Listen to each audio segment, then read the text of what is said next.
Previously on Impact Wrestling, the mysterious group of thugs who call themselves the Aces and Eights were causing havoc, attacking who they wanted, when they wanted. This is total non-stop anarchy! Sting, Aries, and Angle were ready to fight back, but Bobby Roode was looking to place blame. The man behind the Aces and Eights is none other than Cowboy James Storm. I have no connection at all with these guys. Storm denied, but the Aces and Eights' next attack raised more questions. Aces and Eights attacks again all over AJ Styles. They attacked everybody but you. The next time you want to accuse me, make sure you know the damn truth. After Kurt Angle's victory, the chaos erupted again. Aces and Eights, they've struck once more. Impact stars were ready to bring the fight, but when the Cowboy joined the fight, the Aces and Eights walked away. Well, James Storm, I came out there to rescue, and that Aces and Eights, they didn't want to tangle up with him. Is there a connection between Storm and these thugs? Can James Storm be trusted?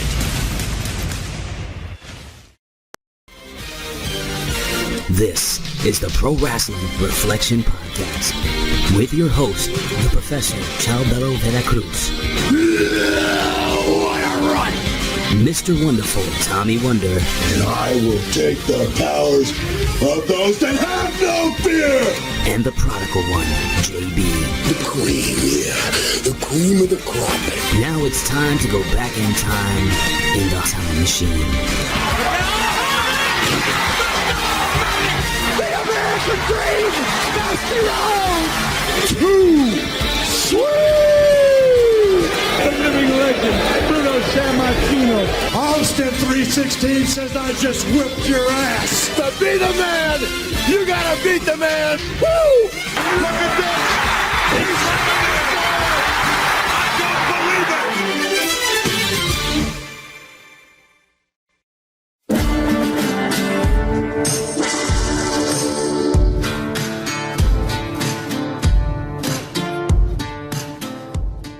What is going on there, Reflectionites? What is going on there, Big Vitoites on the Big Vito brands? What is going on to the Vitoites on the Twitch, on the Podbeams, and of course, what's up to the Magnificent Sevens? What's up to Greenpeace? What's up to Dawn of Destruction? What's up to Bill Scott Wood, the Gooch of Thunder, TN Couponer, Dippin' Donuts, A-Track Black, SNS Express. Hey, Richie Smetnick, you know who you are, John McHugan, and all of the Reflectionites that have been riding with us. Some been day one-ish. Some have been joining us for the last 3 months, but you know who you are. And welcome to the PWHustle Networks at Podbean.com, and also welcome to the Reflectionites on the PWHustle Networks on the YouTubes.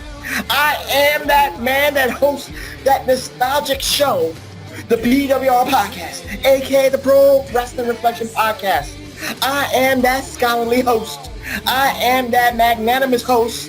But most importantly, I am the glorious host. The only objective man in the IWC, the only objective man in the political punditries. Your friend and mine, the always sexy Professor Chabela Cruz. Welcome you to the PWR Podcast.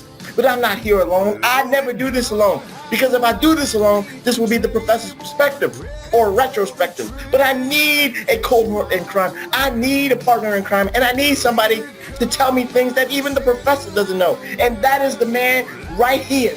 He's the Bob Mackey, Gorilla Monsoon, Lord Alfred Hayes, and all that stuff roll up into one. He is your friend of mine. The liberal conservative, the man that's got Governor Whitmer on his Rolodex.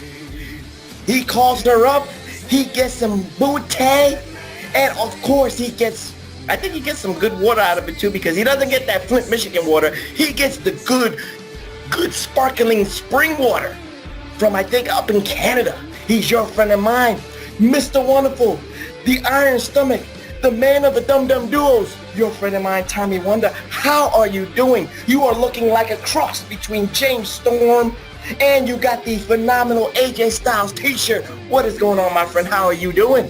I'm excited because we're doing a review of an NXT show from 2012. You know what, Reflection Knights? He is not half wrong here, because what we're going to be doing here is an episodic episode. You know, I had to keep y'all on your toes. I even kept TW on his toes here. And when I decided to do this, you know TW, my rule, that old school is 10 years and above. This is 9 years, so you know what, it passes that curve just a little bit. But of course... 9.5. 9.5, you could go with that. But it, just like what we did with Ring of Honor, I just wanted to show the Reflectionites to put some respect, not with a T, but with a K, on certain organizations that people have forgotten about or people have disrespected. And while TW is holding a phenomenal AJ Styles action figure, is that a WWE one or a TNA one? I have 0 TNA figures. I wanted the Terry Taylor one, but I got Red Rooster for WWE. Oh, okay. But anyway, just like we did Ring of Honor TW, we put some respect on that organization's name and try to give some respect to some organizations, because again, like I keep saying, TW, the IWC, YWC, you know, the perfect people in the IWC, YWC, you know, they've done no wrong. They're so perfect in the way they live their lives and judge things that happening in 2020 Wonder.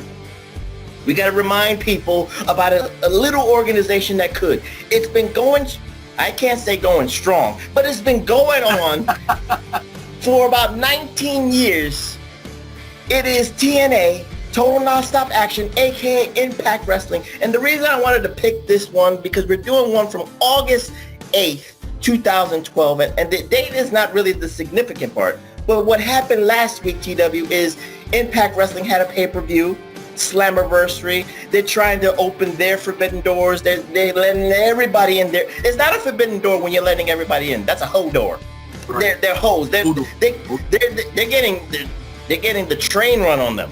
New Japan's running a train on them. AAA is running a train on them. AEW is running a train on them. So, you know, their asses hurt. Their buttholes are hurting. But anyway, that's neither here nor there. But they had a pay-per-view Slammiversary, and Slammiversary is celebrating, you know, the existence of Impact Wrestling, which started in June of 2002, TW. And the little, you know, the old saying, the little engine that could, they've lasted this long. They've had owners like Jeff Jarrett. They've had owners like Dixie Carter and Panda Energy. They've had owners like Billy Corgan. And now they have owners like Anthem Entertainment. But in 2012, that we're doing here, the business of Impact Wrestling, aka TNA Wrestling, was owned and operated by Dixie Carter and Panda Energy, was on Spike Television every Thursday night. They were pulling in 1.5s, you know, 1 million to maybe 2 million the most, TW. So, you know, and you've always give props to TNA Wrestling, because you always know Scott D'Amore and who else, you know, the referee, I forgot his name. Half the roster that's currently there.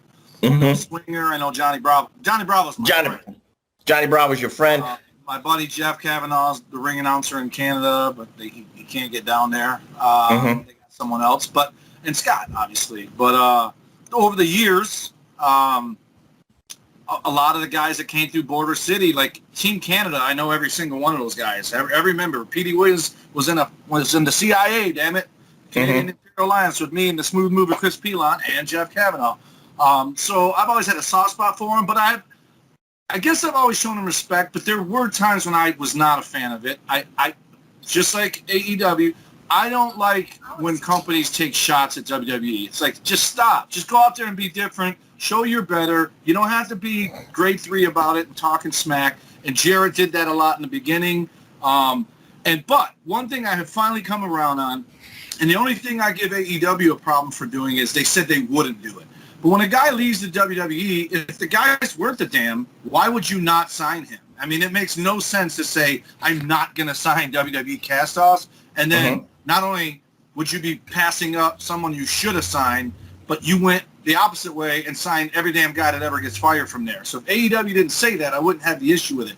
Back in TNA, what I had the issue with is every single guy, and I said this probably last week when we talked about Ring of Honor or whatever, whenever that was, it was the same formula. The second you signed there, you either won the title in your first pay-per-view or you chased for it and didn't win it and then fell down the ladder. And so it always reminds me of that pool meme where it shows a kid and the parents looking at the kid and it says, you know, for lack of a better one, Three people are drowning. One is up. No, one's at the bottom, which would right. be, say, Christian. And one has just been tossed to the side. We'll say that's Rhino. And then they're reaching for Chavo Guerrero, right? Like, yeah, all right, come on. And that's the formula throughout. I mean, AEW, I suppose if Aleister Black is going for Cody, he's not going right to the top, but he's still going right to the main matches, right? Like he didn't come in and beat a couple punks and then work his way up. He came right in on Cody. The Brainbusters Jr. came right in on the Young Bucks or whoever they were feuding with when they got there. So to me, when you do that, everybody else you push to the end of the line or at least down the line. And, you know, someone you hot shot the WWE name into the mainstream or into the main title at the cost of the diehards. Right. Bobby Roode. Eventually, they all got to the top. God bless them. They all did. Every single one of those three guys. And others. I don't know if Daniels and Kazarian ever did anything singles, but they were always on top, tag team, X Division, whatever. But to me, those are the guys you should have been rewarding. But the second you bring in Chavo Guerrero, you're bumping all those other guys down, you know? Right. And that was what my problem was. And then the number one problem I had with Impact Wrestling, which is not a part of this show, is that damn ring. I hated it then. I hate it now. I can't even watch the Six Sides. When I look at it, I just think, And when Sting does the finger splash, it looks so, like he literally looks lost doing it. Like, which corner am I supposed to throw him to? And once you look at it, it's easy, but you almost got to do it like you're throwing him to the ropes, and then the guy just hits the corner. That way Sting can just come straight across, because otherwise you're kitty corner with the corners instead of, you know, direct diagonal. It's just, I hated that ring. And then they bring it back after they got rid of it because they thought it would help ratings. Well, with this episode from August 2nd, 2012, it was four-sided. So you was calmer watching this episode. Yeah. It was the traditional that you liked. Yes. But it's funny how you said that certain people, you know, that they hot-shotted into like a big high-profile storyline. Chavo Guerrero debuted is a great example. And, of course, Reflection, as you know, we go on boardroom style. We're not going to go segment by segment because that's kind of boring. You've already heard podcasts do that, and we don't do that. The PWR boardroom style, we smoking the exotics that Greenpeace has given us. So we're going to talk about anything and everything here. But using Chavo Guerrero as a litmus test is what you said. Anybody that gets into TNA gets the hot shot to a great angle, and I think Chavo Guerrero, once he left the WWE, it was basically after like 2 months. He gets to TNA Wrestling. He teams up with Big Super Mex Hernandez. They become like a Latin American Express type of team, but they weren't. And they win the tag team titles in a matter of months. Let me give you that example.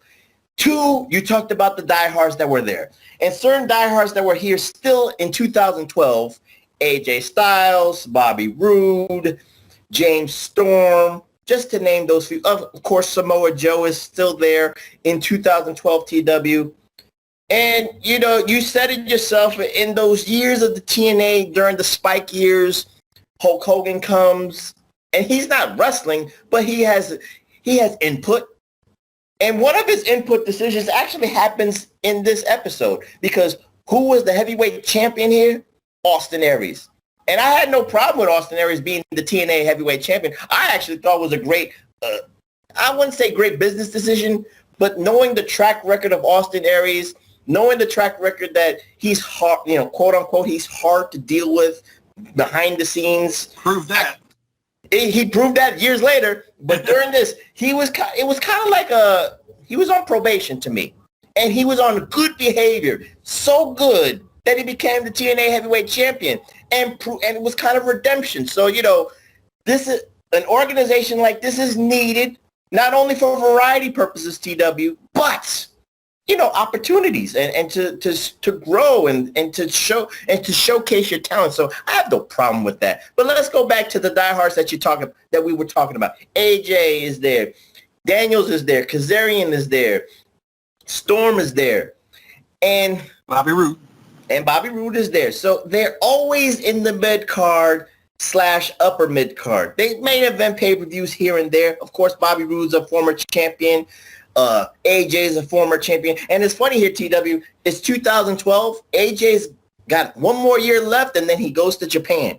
Bobby Roode's got about 2 more years, and then he goes to NXT. Sting is here for 2 more years, and then he appears on Survivor Series 2014. So it's kind of funny that in a short span of time in years, most of these people are gone. But let's get with the diehards, TW. Why, in your humble opinion, I don't know if we all complained wholeheartedly or we all agreed on this, but we all knew one thing. They never got the opportunity to get the torch. They never had the torch to carry it or run with it. Do you agree or disagree? Or you think that they get it, but they wouldn't get it for long? It's just like the Flair. Flair would lose a bout. Like I said, when we did that show, The Bash. The Bash, when Sting wins the belt and he doesn't even have it 10 months later. Mm-hmm. And it's politics, right? So as long as you got I'm going to go back to what you said about Austin Aries. It's absolutely stunning to me that Austin Aries is the champion when you have Bubba Ray there, you have James Storm, you have Kurt Angle. Sting is a GM, but he's out there in his ring gear. I didn't understand that part. Mm-hmm. He part-time wrestles. Huh? He part-time wrestles, and I'll talk about the angle that he's involved with. All the time. So just to keep him on TV, he's GM. But you got all these guys there, and to have Austin Aries, who, again, no offense, it's not like I was a big dude, but I also wasn't the world heavyweight champion. Mm-hmm. He's shorter than Neville. It doesn't make sense to me, right? Like, don't get me wrong. I think him as a heavyweight champion in NXT makes perfect sense because NXT is where everyone's so similar in size. There are no giants versus midgets, for lack of a better description, other than right now. Karrion Kross has no business being in NXT. He's too big for all those smaller guys down there. You know, obviously you had Rey Mysterio beat Kevin Nash, but that's an anomaly. And it was a fluke, played as a fluke. It wasn't like he dominated him. We just talked about it before we went to record. Jeff Hardy ended up beating Karrion Kross, but cheated, and you think it's going to carry over to NXT, which would be awesome, because then all the people that are losing their shit because Karrion Kross lost are going to be like, whoa, like it meant it was part of something bigger. The YWC has zero patience. And like I said, they think there should be 19 heavyweight champions because they don't understand only one guy at a time can have it, and that guy is the one you turn on first. So whatever. But at the end of the day, it is shocking. It's even more shocking that you're telling me Hulk Hogan was the reason he was champion, because I would expect Brutus Beefcake or Kevin Sullivan or one of the Nasty Boys to be the champion if it was up to Hogan. Well, Hogan did have some clout. He had some ownership stake in Impact Wrestling. That's how he got into Impact Wrestling with Dixie Carter, the overtures that she made to Hulk Hogan. Of course, Hogan had the divorces and stuff like that, so he needed the money. So there were certain, I'm not saying ownership stake, but he had some power. And, when Austin, and he had some interest in Austin Aries, he gave him a shot. And again, Austin Aries has this reputation, good, bad, or indifferent. I'm not here to say he's a dick or a prick. That's for other people to make their own. He's a low-budget CM Punk. Keep going. There you go. You said it. I'm not saying anything. But during this period, he won the heavyweight title. It was a redemption. He was on a probation. So everything was good here. So it's nice to see that they started the program with the heavyweight champion, and they kind of went into the ROH storyline with the connection that he had with Kenny King. And you talked about Kenny King during our Ring of Honor that you said you were surprised that he wasn't in NXT. That's the only guy in that match who's never been to the WWE. Right. And he's still in, and he's back in Ring of Honor. And again, maybe he has that Austin Aries, stank on himself with that reputation. But he didn't make it to NXT. He didn't make it to WWE for whatever purposes. But they started the program against Bobby Roode and Zema Ion, who's in NXT. But we're not here to talk about matches. Yeah, he's a good dude. I like him. Good story too. Yeah. I remember that one. The documentary. That's how he ended up in Impact. He was heavily featured in that A&E biography on Ring of Honor where they followed Jim Cornette around. Mm-hmm. His mom was sick with cancer. He was wrestling and was like a pizza delivery boy or something, whatever he had. And he was the star of that show, and next you know he was on Impact. And then he got hurt real bad. And Jesse Sorensen hurt him, or he got hurt too, or something, I don't know. Well, they both had some bad injuries during their Impact careers. But anyway, it was nice to see that connection, that Ring of Honor connection. And we're not here to, and again, Austin Aries was the heavyweight champion. The guy that was hot on his tails was Bobby Roode. So it was, I want to go back to what I was saying is like the Bobby Roodes and the AJ Styles and the Samoa Joes and the James Storms. Again, they get the torch, but they never keep the torch. And let's try to, I'm not saying let's try to debate this, TW, but, you know, they get the torch and people could say, let's go to the numbers. Let's go to the ratings. If these guys had the torch and produced small ratings, then business-wise, you got to go after the WWE retread. You know, you got to get the Bobby Lashley's on top. You got to get the Rhinos on top. You got to get the RVDs who came into Impact Wrestling on top. And you got to get, like, Kevin Nash on top. What say you, TW? Because that's the formula that TNA used. You just said it. I agree with what you're saying, but here's the biggest problem. They didn't give them the torch until the ratings were in the shitter. So it's not their fault that they're in the shitter. And if people knew that the torch was given to them, it might pull it out of the shitter, but they don't leave the belt on them long enough for people to find out they have it to come back. And then by the time they come back, Kevin Nash is champion. Or, you know, Bobby Lashley's not a good example because I would say Bobby Lashley would be, for me, what's nuts is Chavo Guerrero was nothing in WWE, like almost bad, like the Irwin golf character or whatever. But for him to come there and then just shoot him to the moon, and it also came across as them trying to make him Eddie Guerrero and was tacky. You are completely frozen right now.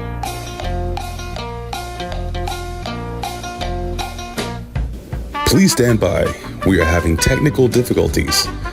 Apparently, one or both, you know, guys are, well, really drunk or something. I don't know. I mean, it is what it is. But, yeah, we'll be right back after we figure this out. Yep, stuff happens.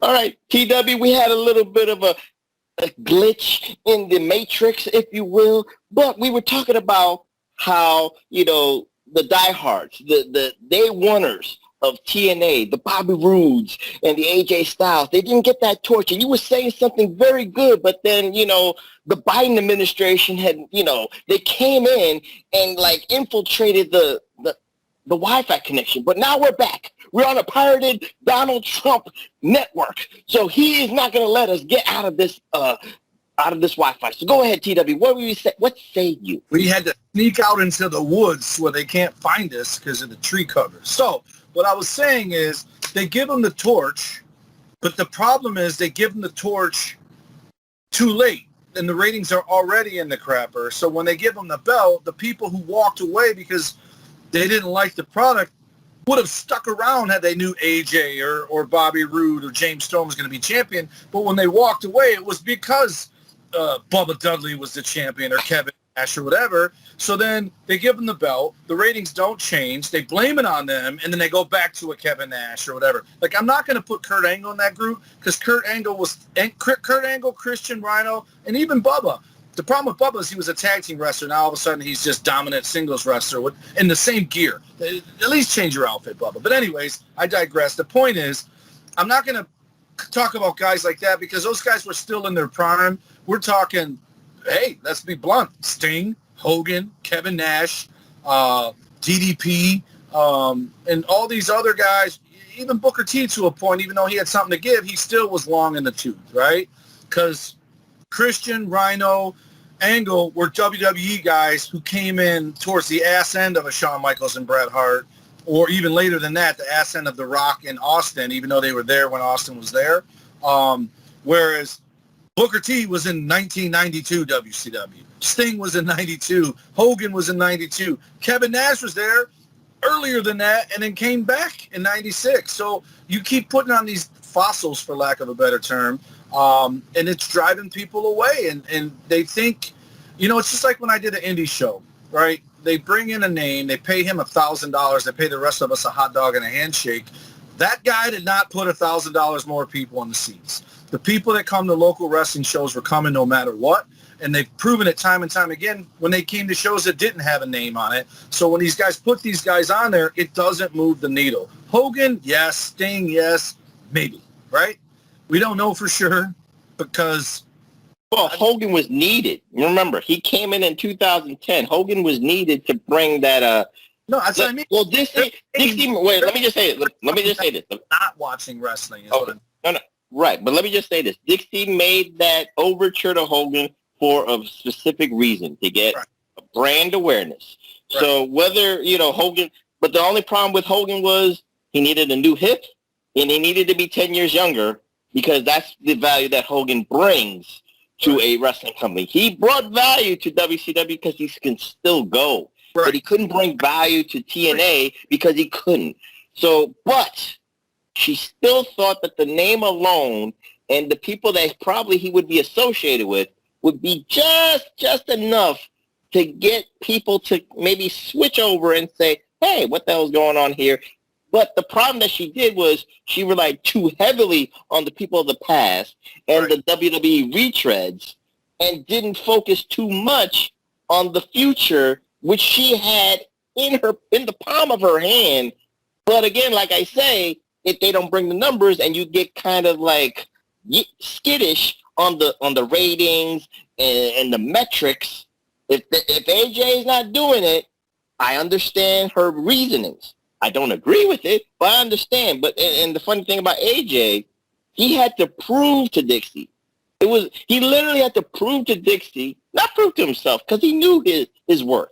He had to prove to Dixie that he had value in the world of professional wrestling. What did he do? In 2 years, he goes to Japan, and he becomes one of the top gaijin wrestlers, American wrestlers, recognize, in Japanese history, 2-time heavyweight champion. You don't do that for an American wrestler in Japan. That's a big deal. And, of course, TW, 2016 when he made that debut in Royal Rumble, and he's been there ever since. So AJ Styles is a Hall of Famer, which is a great example of his worth.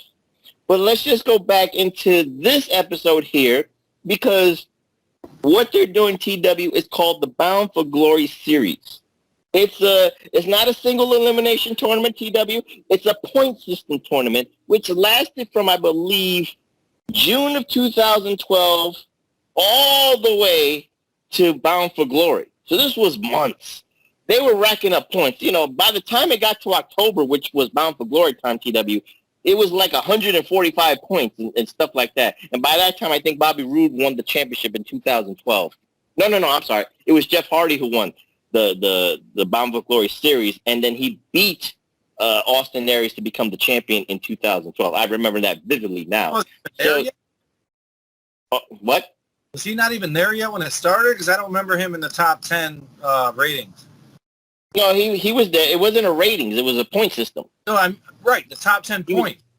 Yeah, but it took a while. It took a while because certain people that week, like Bubba Ray Dudley was like 4th. He had a match in this Bound for Glory series, TW, against Robbie E., and he squashed him just to get a quick 7 points. Right. So I was a fan of the Bound for Glory series because I thought, it involved like 10 people, TW. Right. And these 10 people kind of like, it was musical chairs with the matches. 1 week it's a singles match. Another week it's a hardcore match. Another week it's a tag team match. But it mattered, TW. To me, that's what we keep saying about storylines.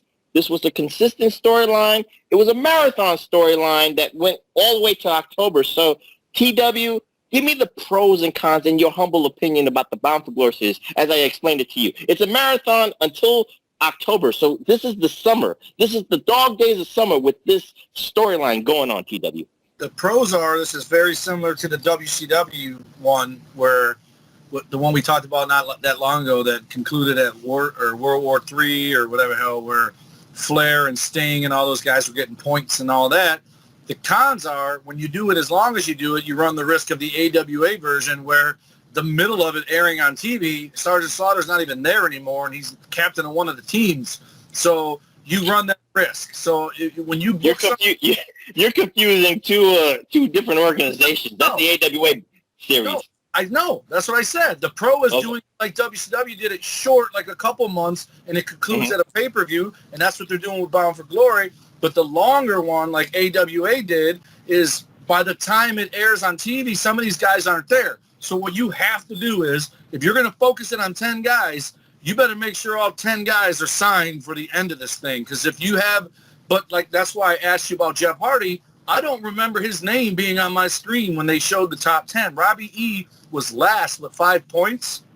And I remember James Storm, Samoa Joe. AJ was real low down there, but it made sense because he was on that PR tour in Australia. So you had Bubba Ray, James Storm, Bobby Roode, Robbie. Kurt Angle. Who? Kurt Angle's in it. Kurt Angle's. I already said Samoa Joe. Was R-Truth in it? Because I want to say they said he had a match coming up. So it was Pope. It was the Pope. Oh, the Pope, right. Austin Aries. And I don't remember who else, but Jeff Hardy, I don't remember his name being there. So that's the other risk. You start booking it in June, and all of a sudden Jeff Hardy's available, and you sign him in September. How do you slide him in there? You almost got to just keep him out of it. But you just told me he won it. So you can mess up. Long laid out plans like that can be messed up by two things. One, someone coming or going, right? Like you're adding new guys who need to be in it. Because I think Mr. Kennedy might even have been in that thing. So he was in it, and RVD was in it. And RVD, yeah, because it was RVD versus the Pope.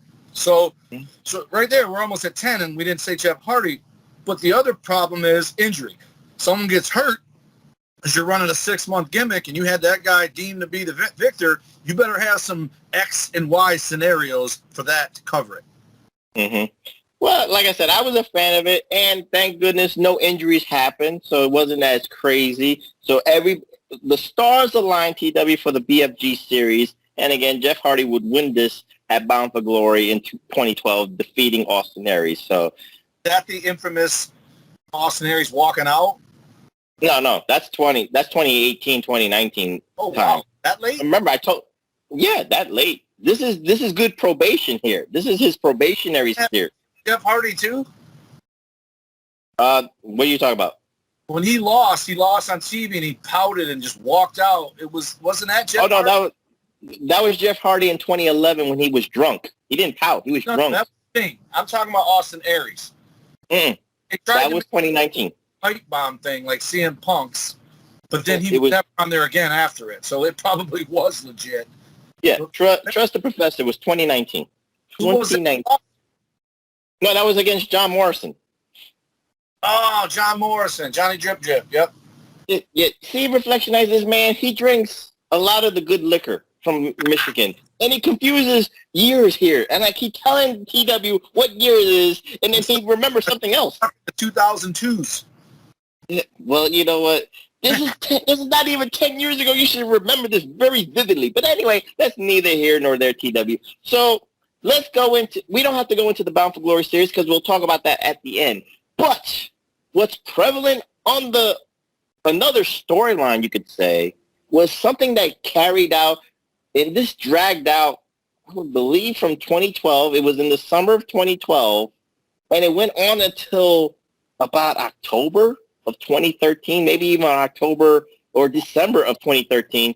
And this is a group that started out as bikers in a mask, attacking the general manager, as you said, Sting, attacking the general manager, Hulk Hogan, threatening the life of Hulk Hogan's daughter, Brooke.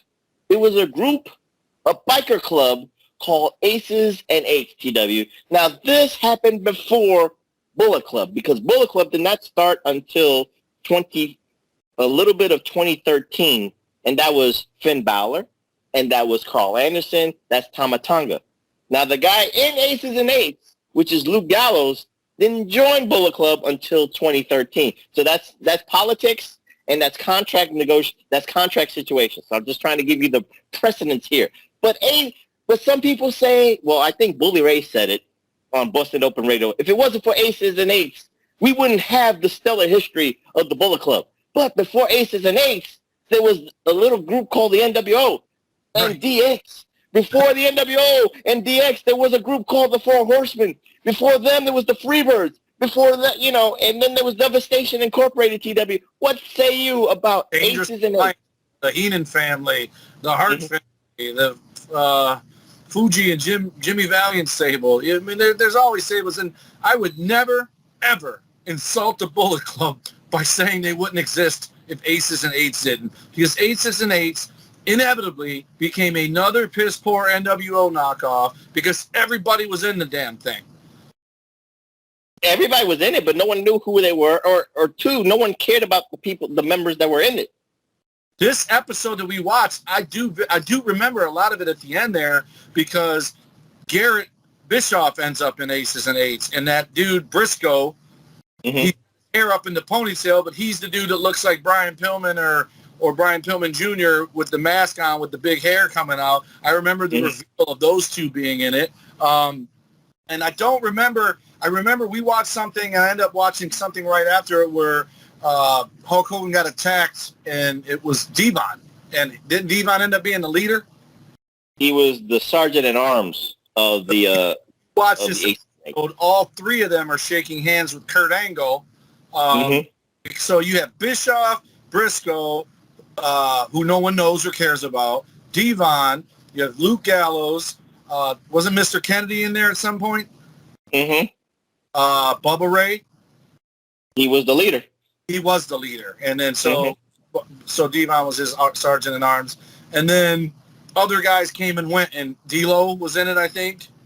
D'Lo was the vice president at one point. Yeah, and I don't remember who else was in it, but it was just, and there was no Hogan. Hell, there was no even Hall or Nash. There was a bunch of X-Pacs in that damn group. Well, you know what? Again, when you look at the way they started, I'm going to try to, because I am objective, TW, and I try to find the positives of things. Now, Aces and Eights was interesting when they had their mask. They were interesting because you said, who were these people? And again, you could tell certain people. Wes Briscoe was too easy to tell because his hair came out of the mask. So I knew he was one of them. Right. Now, Luke Gallows was a little bit tricky. They had Mike Knox, who was from WWE and ECW. It was hard to tell that one. It was a little bit hard to tell about D'Lo unless you was, reading the dirt sheets, and Dave Meltzer was kind of ruining it. Because remember, Impact Wrestling was not live every week. There was spoilers, for months in advance. And I try not to read the spoilers because the angle was interesting enough when they were in the mask, TW. Right. They were in their blue jeans and their biker things. And of course they had the voiceovers. They were like witness protection voices. Yeah, we're coming here. People that eat flakes and won't admit it. Right. So when they had the mask on, I thought that was the positive. When the mask started coming off and you saw the people that were in it, then that's when the group got really ridiculous. And of course, the payoffs. We could talk about the history, but the ultimate payoff was that it was Bully Ray's ultimate idea because this was his plan B. Aces and Eights was his plan A and B. He said he was supposed to win Bound for Glory series. He was supposed to win at Bound for Glory to become the new heavyweight champion. It was his destiny. It was his dream. It was his, like I said, it was his destiny to become the heavyweight champion. But again, you had to shift it and make a storyline out of it. He fooled everybody. And the funny thing is, he didn't fool nobody. We all saw it coming. So, you said what you said about Wes Briscoe and Garrett Bischoff and all that stuff, but wasn't there a positive with Aces and Eights, like I said, with the mask, and then the mask coming off was a negative?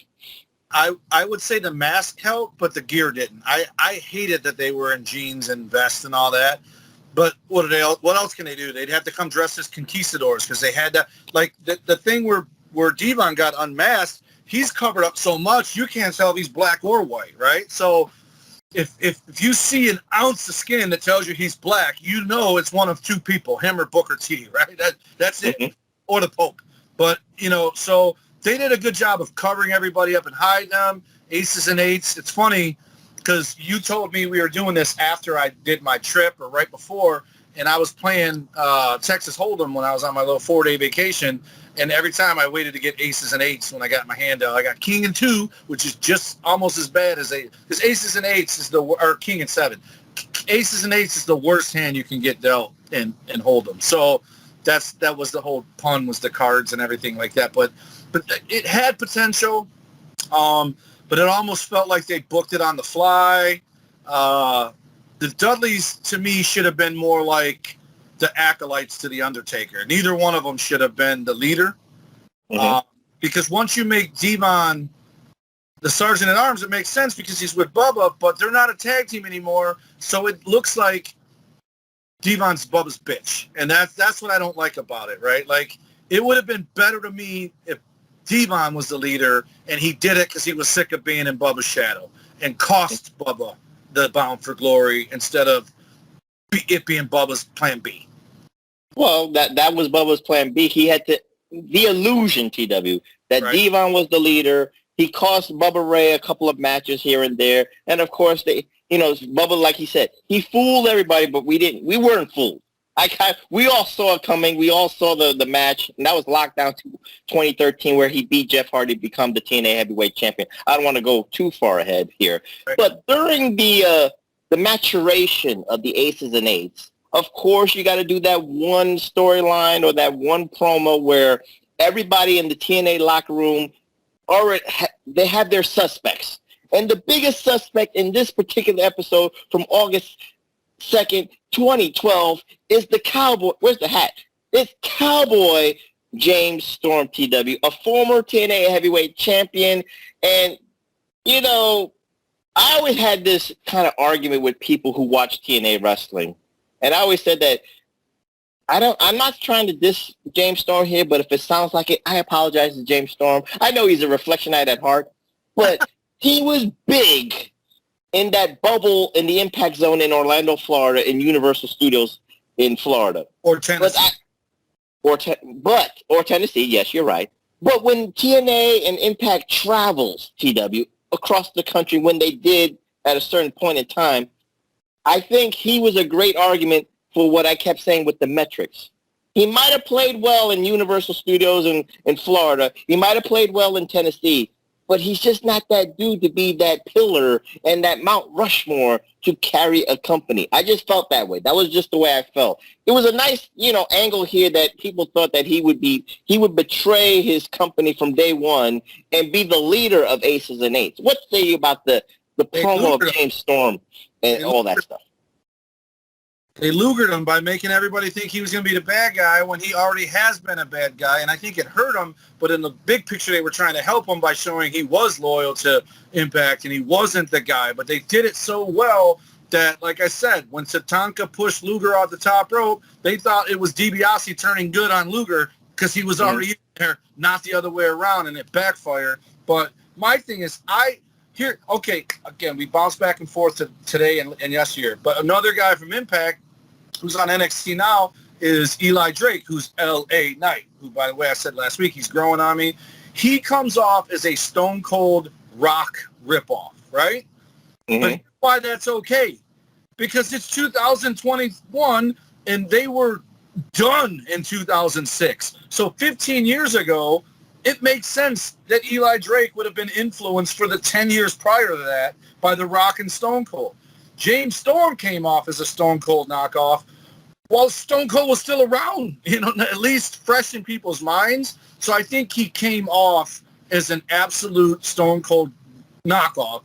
Not as bad as Renegade on Ultimate Warrior because he didn't shave his head and wear a vest. But you know what I mean? Everything he did was like he was supposed to be this badass. But the problem is they didn't book him to win. He was buried in the tag team with Bobby Roode, which was a great tag team, by the way. And then by the time he went on his own, I don't think he was buried. I think because he was just he's a tag team wrestler. And by the time they go to him, it almost come off as they got no one left. You know what I mean? You might think it's supposed to come off. I think Bobby Roode came off as the guy who Shawn Michaels his way to the individual matches by not being in a team anymore, and now he's on his own, whereas James Storm, not quite the Marty Jannetty, but it was like he was the only one left. It wasn't like he threw Bobby Roode through a barbershop window and then went on to bigger, better things. But I do have a question for you. Mm-hmm. I didn't really like James Storm. I always liked his partner better. I loved Wildcat Chris Harris. I said this before in the show. Wow, what a fall from grace that guy could have been. WWF would have made that a star. I don't know what the fuck they were making him a cowboy for, but he would have been a star if he didn't drink himself into the shape he was in and whatever other issues he had. But look pregnant. James Storm's grown on me. I actually was disappointed when he came to NXT and then left. It had something to do with he wanted to be close to his family, so that's why he went back to Impact or whatever. But my thing is, he did it long enough and consistent enough that I just accepted it as him, much like Eli Drake now as LA Knight. I just, you know what? I just enjoy him, and I stopped caring that he's influenced by someone, because if I'm going to be mad at them, then how can we not be mad at Hulk Hogan for stealing Billy Graham's gimmick, or Buddy, whoever's. But at the end of the day, Graham. Yeah, you're right.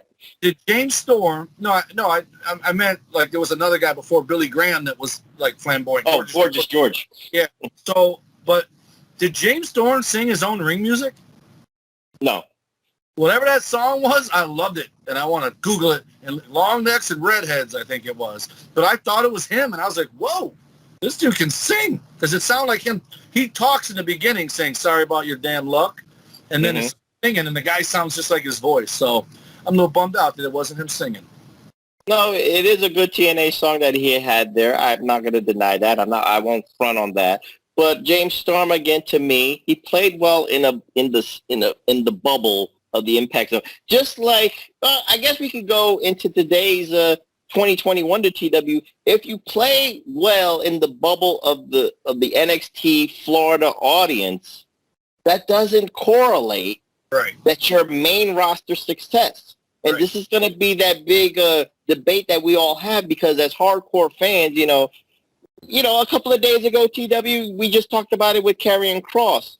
He plays well with the IWC, YWC. He plays well that if you follow his career. And if you follow his YouTube channel, Reflection Nights, Karrion Kross, a.k.a. Killer Kross, his promos, even before getting into the WWE or Impact Wrestling TW, he did that all himself. Right. He marketed himself. He reminds me of like, Matt Cardona, a.k.a. Zack Ryder, when he did his own YouTube channel just to get himself over. He did it himself. And this is the indies. This is him, making the hot dog and a handshake kind of money like you're talking about. He did that all on his own with his YouTube channel. But again, TW, there's that problem, because if you're in that protected bubble, it just doesn't correlate to the masses. Why do we all think this way, TW? I think that's our trap at the IWC.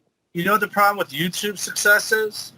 Because Zack Ryder, by all means, should have gotten over huge once they gave him that push because of the internet success. But you know what the big problem is? It's much like, people complain about NXT guys coming up and sinking like lead balloons on the main roster.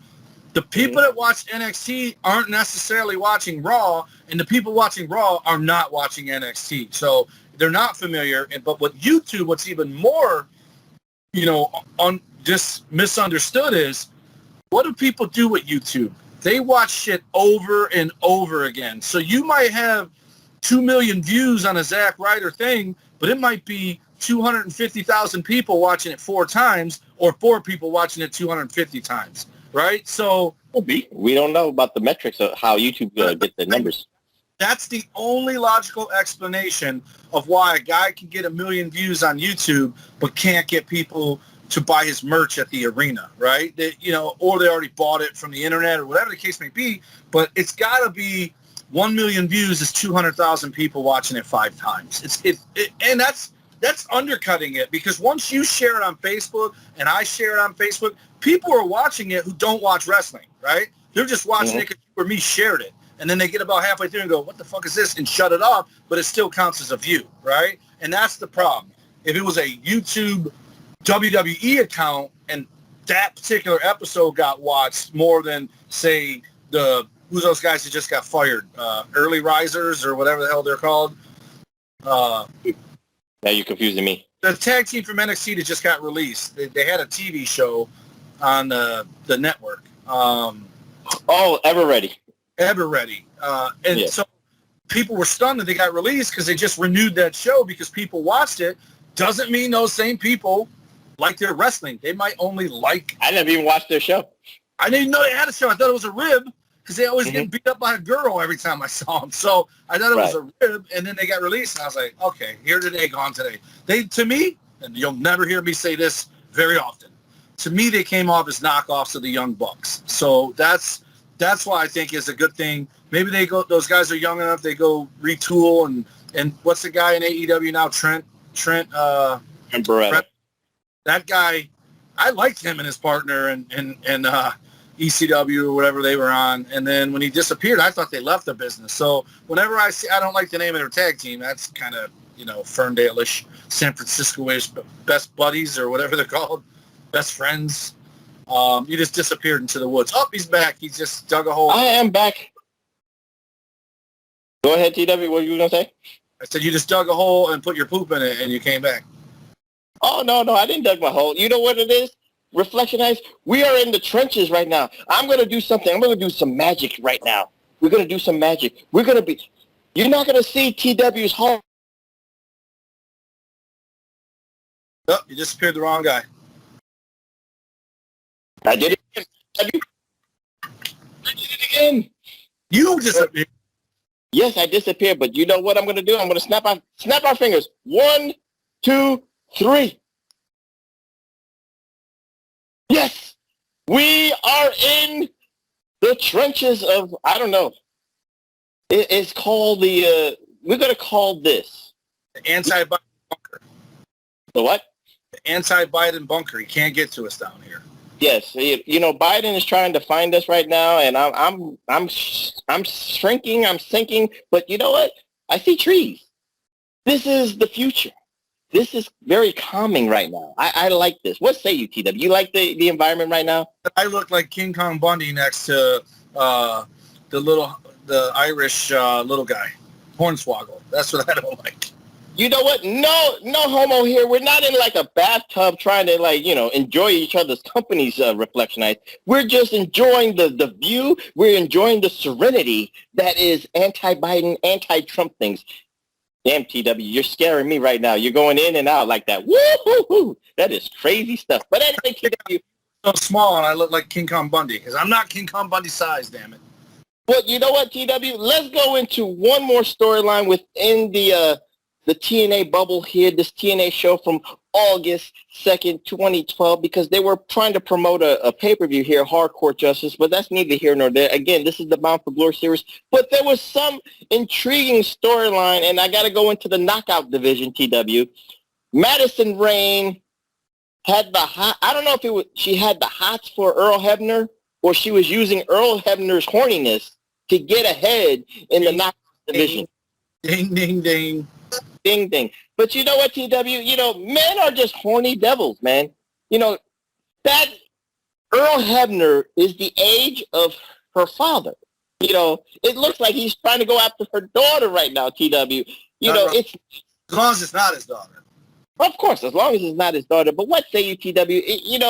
Is it sexism that we have to exploit here? Because, we don't celebrate like an older woman, younger man thing, but we celebrate the older man, younger woman demographic here. What say you, TW?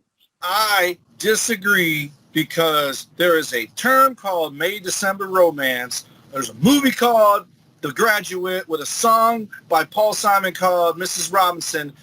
Older women with younger men have been celebrated for a long, long time. It's actually probably liberating women, right? Because that's the stigma, is that old dudes trade in their older wives for younger ones.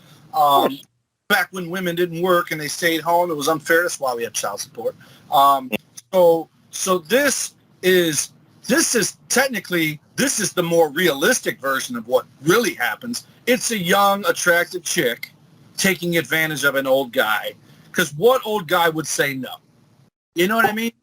Mm-hmm. This isn't love. It's never love. Whenever you see even a 40-year-old woman with a 65-year-old dude like Hugh Hefner, come on. None of those street chicks love that dude. They were probably with each other more than they were with him, but they wanted Playboy money, and they got it. So really, it's not sexist. They're tricking themselves, right? And I mean trick, like a pimp. They're tricking themselves. It's the John. Yes, I get it. Very common. That's why I think whenever a young buck like ourselves can take one for the team and us get up with like Eddie Murphy hooking up with Eartha Kitt and Boomerang, one of the greatest movies of all time, that should be celebrated because that's finally winning one for the boys. And I appreciate it. This, it's blatant. She's just making, and this, I don't even Viagra exists at this point yet, but he's buying her, you know, whatever. And it ends up making Andy, all that stuff. He's courting her.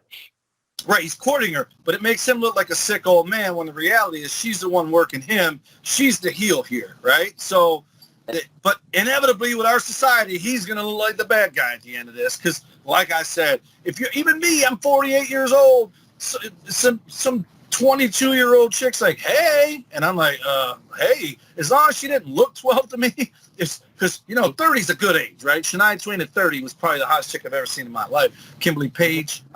So why would a guy not be attracted to a 30-year-old girl no matter what his age is if the entire world is? Now, that said, Madison Rayne, they should probably feed her more. She's way too skinny for this guy. So I thought she looked tiny and maybe even sick, but the angle is clearly her taking advantage of a senile old man. And I love the reference. There was a WWE reference, if you didn't catch it. She says to Gail Kim, he is a professional. He would never screw anybody. And she even paused before saying, in the ring. Like, she's basically implying that he screwed her. But the reference was to him screwing over Hulk Hogan with the twins with Andre the Giant. And I thought that was gold. Of course. It's Earl Hebner. You know it's always the screw part. Yes, he's got two in his belt. I forgot about that. Of course. And you know what? Let's look at the ladies division here, the knockouts that were in this match. We don't have to talk about hole for hole, but you got Mickie James, Hardcore Country, who just came. Again, this is a great example of what you're talking about with the TNA formula. She left SmackDown maybe in 2011 and got into early 2012, and she's already in the TNA knockout title picture. You got former WWE Women's Champion Tara, a.k.a. Victoria, in this match. You got Gail Kim. She never really liked the WWE in the first place, so she always loved TNA because of the wrestling aspect of it, but they never paid her, so that's why she came back that one time, and then she left again to go back to TNA. And, of course, the TNA Knockouts champion at the time of this episode was Miss Tessmacher. And, of course, you talked about Madison Rayne here, TW. This is a nice core of women here, women wrestlers here. And, of course, you got ODB and stuff like that. So, TW, you know, women's wrestling never gets the respect with a K that TNA, you know, I'm not saying TNA Impact Wrestling started women's wrestling. I'm not saying that. But, you know, they started to push.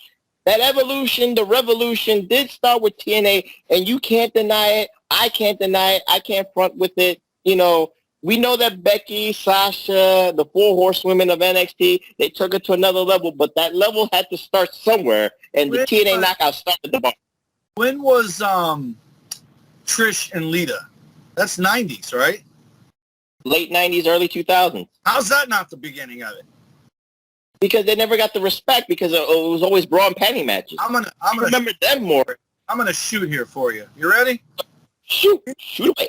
Impact Wrestling never got the respect from me, and I would suspect many others, because they kept fucking asking for it. If you just shut up and go out there and do it, and then maybe get cocky, because I will say this about the four horsewomen. They just went out there and had good matches, and all of a sudden somebody took notice of them and went, whoa, these girls are good. And then they got their shit. You know, we're like, we're the best. We'll do it better than men. But they earned it. They earned the right to say that, right? Because here's the thing. There were good girls in Impact, and Gail Kim was definitely one of them. But she had a shitty attitude. To me, I will always remember her for eliminating herself out of that battle royal to walk out. It was tacky. It's no different to me than CM Punk belly aching on the internet. It's bad business. It's terrible. It's bridge burning, and you did it on live TV. They trusted you to go out there and do something, and you did that.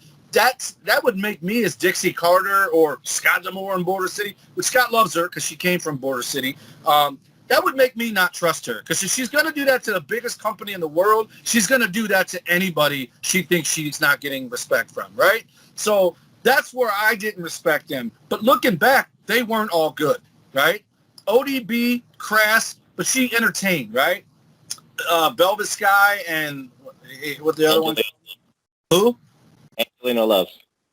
Yeah, Angelina Love, also a Canadian girl. They entertained, but they were, don't kid yourself. Those two were TNA, no pun intended, right? Gail Kim, Mickie James, even whatever her name was there, Luna Marie or Linda, whatever, you know, what's her, Victoria, but I don't know what her name was there. Those girls all worked. You could tell those girls probably grew up watching wrestling. Those girls wanted to be wrestlers, so I respect them, but the whole roster wasn't great. Just like it's not all great on Raw and SmackDown now and NXT. Even the NXT girls, it's probably to me the weakest crop they've had, and they're acting like it's the best crop they've ever had. I disagree because I think they spread out. Huh? No, I'm just saying that's a shoot right there for reflection. Because you can't run around telling people they have to respect you, because that's the fastest way to get people to not respect you. Mm-hmm. No matter how. Okay, I get what you're saying. I'm not saying I disagree with you, but looking at this match, TW, you know, this was a three-way match for the number one contendership, and Madison Rayne won because of what I'm sorry, four-way.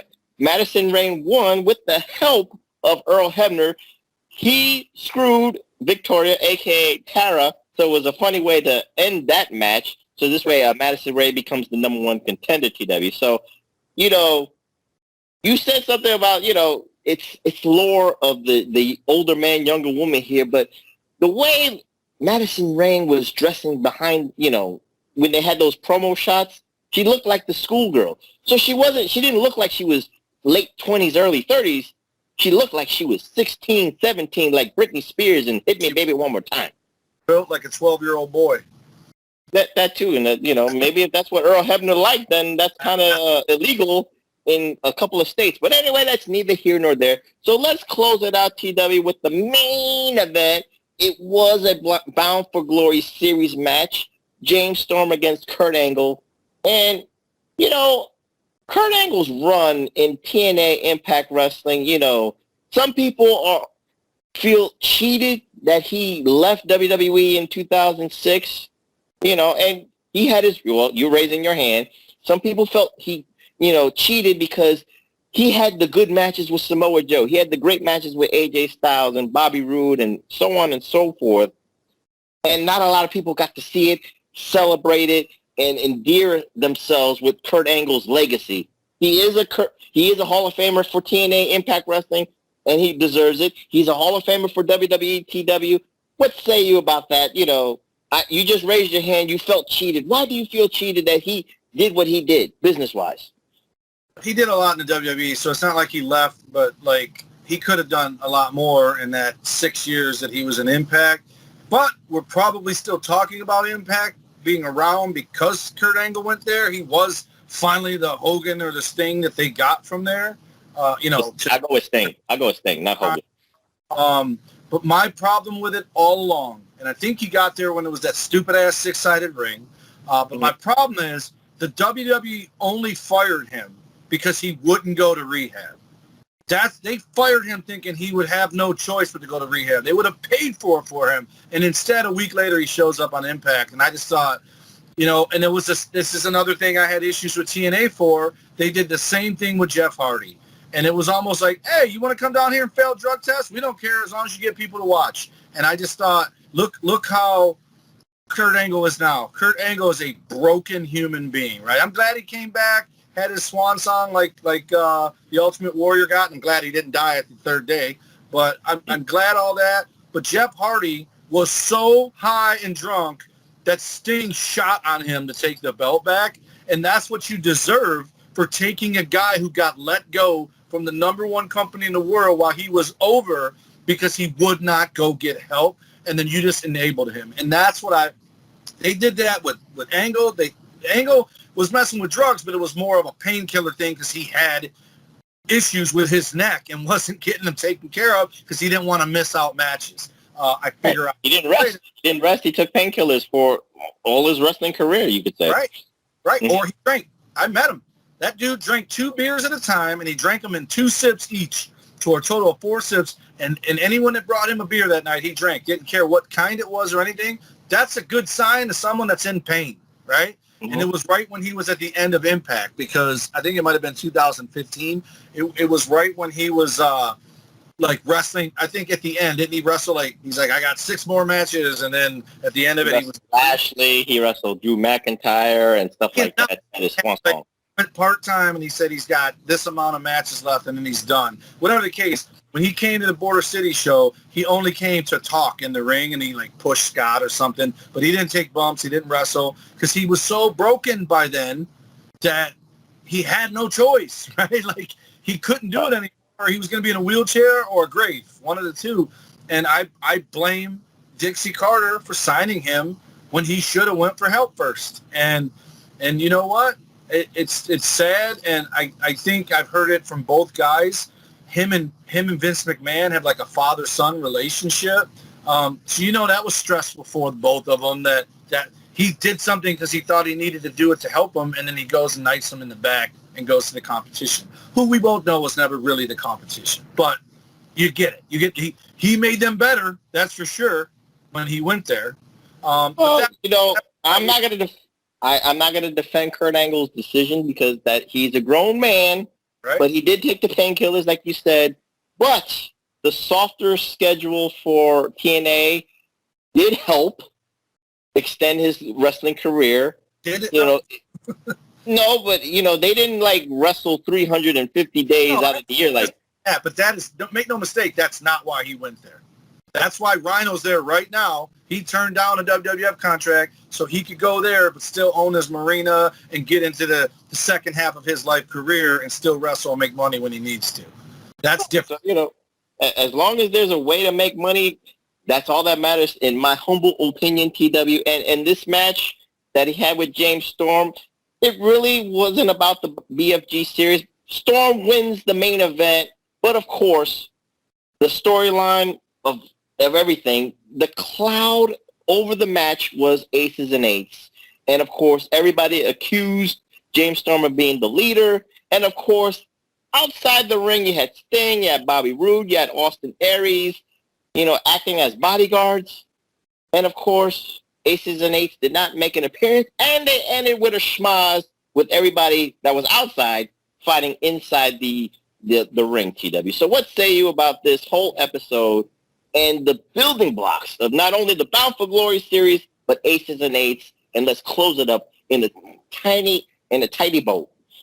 What I say is, when it ended, and I didn't get to find out who any of them damn aces and eights guys were, let alone not even see them, I was like, why in the hell did Professor just make me watch an hour and a half of this shit when I got nothing out of it for ace? I still don't know which again, I'm going to end up watching it on my own, and I'm going to say, oh yeah, I did see this shit. There's a reason I don't remember it, because it was garbage. But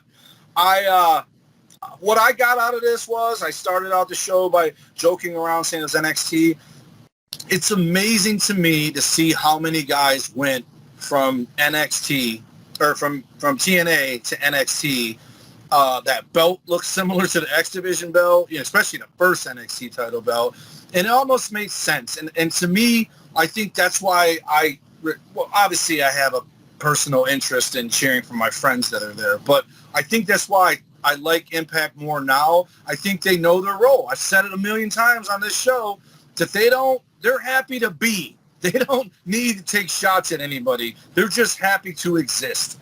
And, it's a good thing for me. And I like that Scott has had meetings to get Impact on the WWE Network, and they exchange videos and footage so that they can each do their own thing with guys that are in each respective place that have been in both.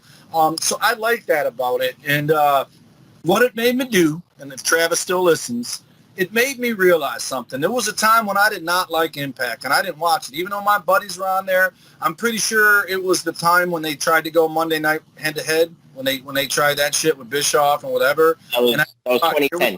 Here we go again. I'm like, just stop it. It didn't work with a billionaire running the company that you did it with. Yeah, it worked for 83 weeks, but how are you now? So I just don't like that. I like you talked about it a year ago when it all was playing out, or a year and a half now, how we're going to have Impact on Tuesday nights. We're going to have AEW and NXT on Wednesday. We're going to have SmackDown on Friday. We're going to have Raw on Monday. And we're going to have, I think it was NWA was actually Tuesday or something like that, or Thursday. We had all this. We're back on Tuesdays right now on Fight TV. NWA is on Fight TV on Tuesdays. Right, but what I'm saying is, I like that. You don't have to watch it all, but you can if you want to. You don't have to pick and choose which one I like. So I like NXT going to Tuesday, and I don't care if hockey was the excuse. It was the move that benefited wrestling fans more. I haven't watched either one of them much since they did it, but if I had cable, I would probably watch AEW now, because when I had to make my choice, not that the Nielsen sent me something, actually, finally. They must have listened to our podcast, and they sent me a thing so I could fill it out. First one ever. But I would probably watch AEW when they're on a separate night, because I did watch it on demand every now and again on the TNT app. But when you're making me pick and choose between live shows, I'm going with the one that was there first. And we all know NXT's my favorite. It's my baby. But I like when they all just get out of each other's way. I think when you do that, you have a better chance of Vince McMahon, especially right now. I just read today that a SmackDown show got canceled for ticket sales. Like, if you're on separate days and you're not being an asshole and talking shit about him, this is probably the closest we'll ever be to Vince going, fuck it, let's do a super show. Let's have everybody on it, right? And the first one can be a couple matches from each promotion, see how it works out, and then the next one can be intergenerational, like interpromotional, where, you know, like maybe even on the one where you have all that, you have it end with a couple WWF guys squaring off with a couple AEW guys, with a couple Impact guys, like the damn scene in Anchorman where all the different TV stations are fighting.